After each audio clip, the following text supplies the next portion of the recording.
তো hello guys, কেমন আছো সবাই? আবার চলে আসলাম অনেকদিন পরে তোমাদের সাথে দেখা করতে। মানে যতভাবে যে একটু ভালো হয়ে যাবো ভালো হয়ে যাবো, তাই এইসব মামনি আর বৌদিরা একটু ভালো হতে দেবেন আমাদের। সেই মুখ থেকে খিস্তি বের করবেই। সঠিক বলেছেন। পম্পম দেখিয়ে আর বাজে বাজে কথা বলে আমার ভিতরের জিনিসটা না নাড়িয়ে দিয়েছে, মানে আমার মনটাকে খিস্তি মারার জন্য। তোমরা যেন উল্টো পাল্টা কিছু ভেবো না। তো চলো আমি আসি, আর তোমরা দেখছো বোকা ছেলে, তো চলো শুরু করি। আসো খেলবো, খেলা হবে, খেলা হবে।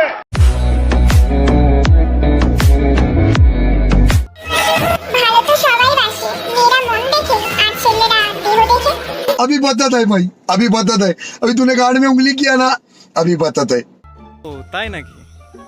হ্যাঁ, ভালো তো সবাই বাসে। ছেলেরা গরিব ঘরের মেয়েদের মন দেখে ভালোবাসে, মেয়েরা সরকারি চাকরিওয়ালা কাকুর টাকা আর পচা কলার মতো দেখতে ধো না খাই বললাম, তোমরা বুঝে নিও ওইটা দেখে।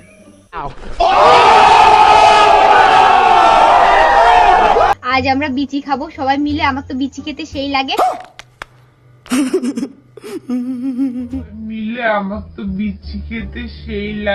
कौन है ये लोग? कहाँ से आते हैं ये?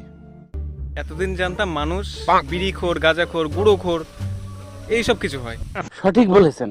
মিলে আমার তো বিচি খেতে সেই লাগে। কিন্তু এ তো শালা পাক্কা বিচিখোর। আমরা বিচি খাবো সবাই মিলে, আমার তো বিচি খেতে সেই লাগে। তারপর আমার ভিউয়ার্সদের নিয়ে খুব চিন্তা হচ্ছে আমার, জানো। তাও তোমাদের বলছি একটু সাবধানে চলাফেরা করো রাস্তাঘাটে, সবাই মিলে আমার তো বিচি খেতে সেই লাগে। কারণ এই মামুনির যে অবস্থা দেখছি তাতে তোমাদের বিচিগুলো মনে হয় আর বেশি দিন থাকবে না তোমাদের কাছে।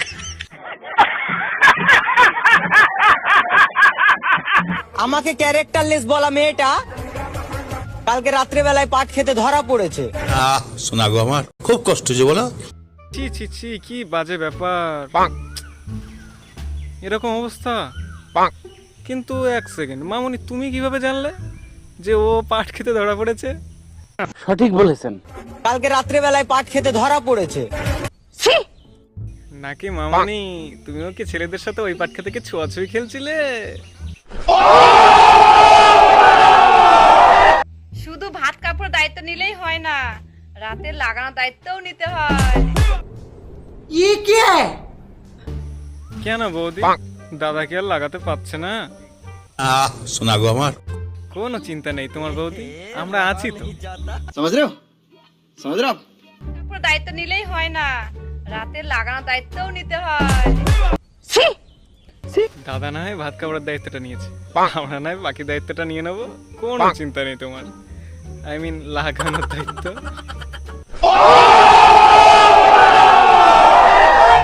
আমাদের টোল পড়ার দরকার নেই। তোমার টোল আছে কি নেই সেটা আমরা বলতে পারবো না, কিন্তু সামনে যে বড় বড় দুটো ঢোল আছে সেটা আমরা অবশ্যই বলতে পারবো। शाबाश बेटा, बहुत बढ़िया। গজ দাঁত বার করে এমন একটা স্মাইল করব সবাই এমনি ফিদা হয়ে যাবে। রাখো তোমার ওই কেলানির মতো দাঁত তুমি ঢেকে। এটা হয়েছে তোমার গেঞ্জিতে গোল গোল পিকাচুর মুখ দুটো দেখে। মজা আয়া। তো গাইজ আজকে ভিডিও এখানে শেষ করছি, দেখা হচ্ছে নেক্সট ভিডিও। তো গরমের জন্য অনেকদিন ভিডিও আনতে পারিনি, আর একটু কাজের চাপ ছিল। তো ভালো লাগলে ভিডিওটা লাইক করো, সাবস্ক্রাইব করো চ্যানেলটা প্লিজ। বাই সবাইকে।